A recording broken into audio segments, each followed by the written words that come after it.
if you're someone who struggles with anxious attachment, avoidant attachment, or that back and forth disorganized pattern, I want you to hear this. Secure attachment can be built. And one of the most direct paths to it is learning how to build healthy boundaries. Not to control other people, not to push people away, but to stay connected to yourself. Because when you're securely attached to you, relationships stop feeling like life or death. They start feeling like places you can actually show up as who you are. Hi, I'm Barb Nangle. I want to welcome you to my podcast, Fragmented to Whole, Life Lessons from 12-Step Recovery. If you're tired of feeling fragmented and overwhelmed, this podcast is your guide to creating a life of wholeness, authenticity, and healthy boundaries. I'm a woman in recovery who is also a boundaries coach and speaker. I share raw and honest insights from my own journey and the principles of 12-Step Recovery. Discover how to set boundaries without guilt or shame, overcome people-pleasing tendencies, manage your emotions effectively, cultivate a stronger sense of self, and build healthier relationships. My approach is raw, honest, and sometimes a lot sweary. I'm an avid beachcomber and a formerly closeted fan of the Hallmark Channel, especially Christmas movies. I wear fingerless gloves almost all year round because my hands are always cold. And I love taking pictures of license plates with my initials BN on them. I don't speak for or endorse any particular 12-step program for recovery. Though I'm a huge fan of 12-step recovery and a member of two such fellowships, I cannot speak for them. If you're ready for real talk and practical tools for transformation, keep listening.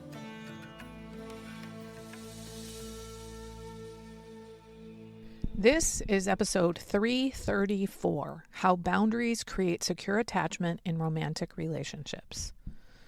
Have you ever noticed that you keep ending up in the same relationship pattern, chasing, pulling away, or swinging between the two, no matter who you're with? A lot of people explain that through attachment styles. Today, I want to talk about attachment from a slightly different angle, how boundaries and recovery actually create secure attachment, even if you didn't grow up with that. Right out of the gate, I want to be really clear about something. I am not an attachment expert.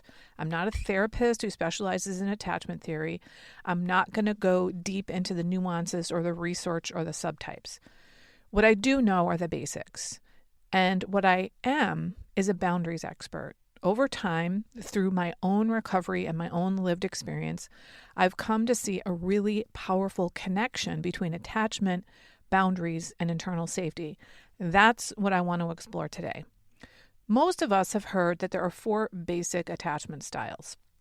There's anxious attachment. These are the people we often think of as chasers.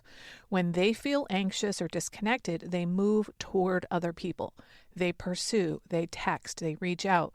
They try to close the gap.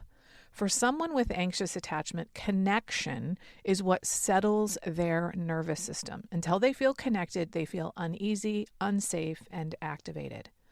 Then there's avoidant attachment. These are often the people being chased by the anxiously attached folks. They tend to feel smothered or crowded. Too much closeness feels overwhelming. They need space. Distance feels regulating to them. So when someone moves toward them emotionally, their instinct is to pull back. Then there's disorganized attachment, which has qualities of both. And honestly, before recovery, I think that was me. I would start off in a relationship anxiously attached. I'd chase, I'd overinvest, I'd act like I was totally fine and didn't need anything. I'd merge myself into the other person, their life, their identity, their needs. I'd abandon myself completely and call it love. And then, inevitably, I'd feel smothered because, of course I did. There was no room for me. I'd wake up one day filled with resentment and think, get the fuck away from me. That swing from chasing to pushing away is classic disorganized attachment. The last attachment style is secure attachment, which is what most of us are striving for. Securely attached people generally had caregivers early in life who were emotionally available enough. They felt seen, they felt soothed, they learned that connection was safe, and that they were allowed to be themselves. Attachment styles are usually formed very early in life when we're babies and young children, based largely on our relationships with our caregivers. And this is where recovery comes in, because it doesn't mean you lost the childhood attachment style lottery. If you don't have secure attachment now, you can actually build that. As many of you know, I'm in ACA, Adult Children of Alcoholics and Dysfunctional Families 12-Step Recovery Program. In ACA, we talk about the core wound of abandonment. And for some people, that was literal. A parent died, a parent left, there was divorce, estrangement, foster care, addiction, chronic illness.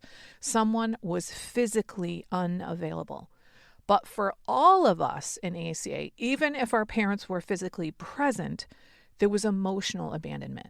Our caregivers couldn't help us identify, tolerate, process, or express our feelings. And usually that's because no one taught them how to do that either. So we grow up learning that our internal world didn't have a safe home. And the result is that many of us develop insecure attachment styles that end up running our adult relationships. Now, again, I am not an attachment expert. I do know a couple of people who are, and I'll put their information in the show notes. One is a man and one is a woman. Both of them work with both genders, but I know that some people prefer and feel more comfortable working with someone of the same gender. But here's what I want to offer from my lane. What I've learned is that building healthy boundaries actually creates secure attachment. Let me say that again, because this was a huge light bulb moment for me. Boundaries create secure attachment, not just with other people, but with yourself. When we have poor boundaries, our focus is almost entirely external. We're focused on other people, what they think, how they feel, whether they're okay, whether they're mad at us, whether they're pulling away. We're constantly scanning. And when we're focused externally like that, we are not connecting internally.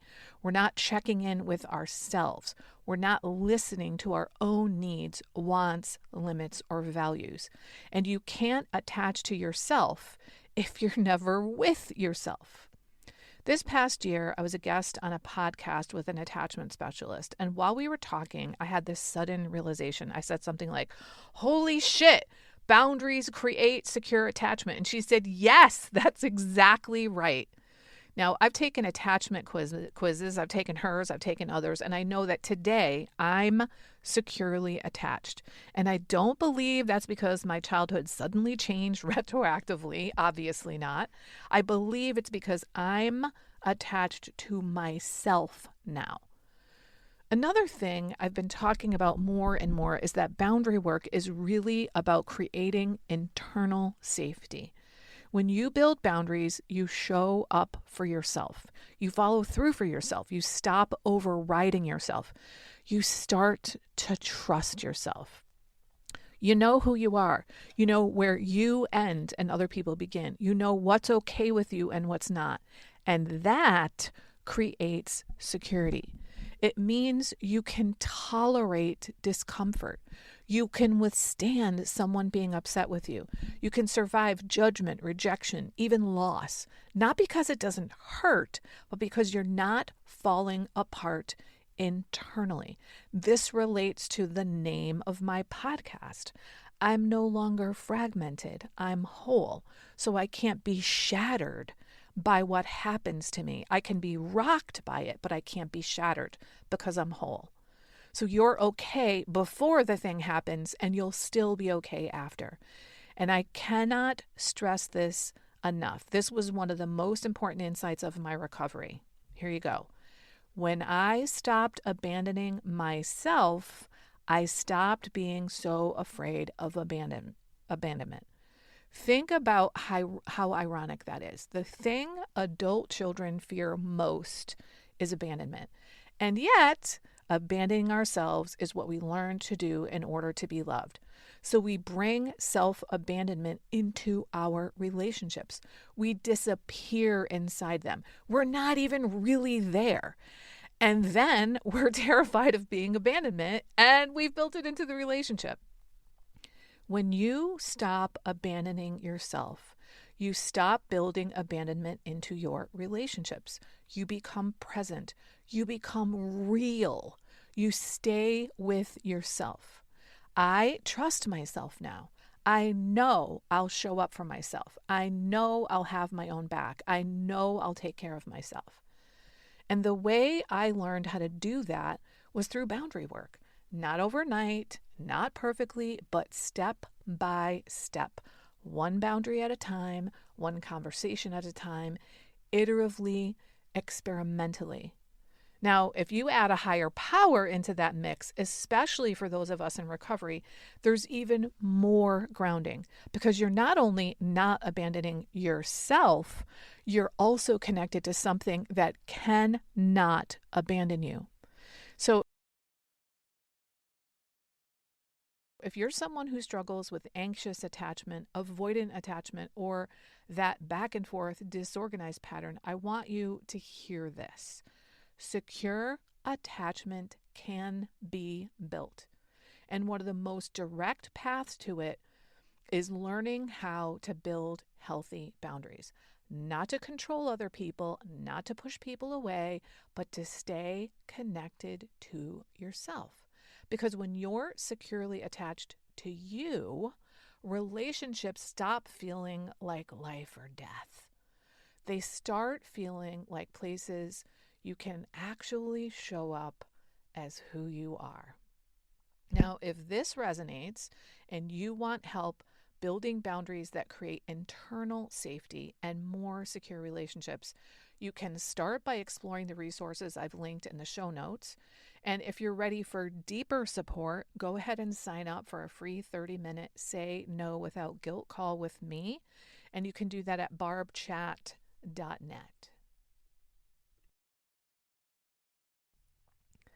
If you ever learned what to say when setting a boundary, but still found yourself caving 5 minutes later, there's a reason for that. Boundaries don't fail because you said it wrong. They fail because your nervous system doesn't feel safe yet. Most people try to set boundaries from guilt, fear, or over-responsibility. Then they wonder why their boundaries collapse the moment someone pushes back. What I teach is how to build internal safety first, so your no doesn't require justification, explaining, or rehearsing speeches in your head at 2 a.m. That's recovery informed. That's how boundaries actually stick. If you're tired of saying yes when you mean no and then beating yourself up for it, I offer a free 30-minute Say No Without Guilt call. No fixing, no pressure, just clarity about what's getting in your way and what could actually help. You can book it through barbchat.net. That's barbchat.net.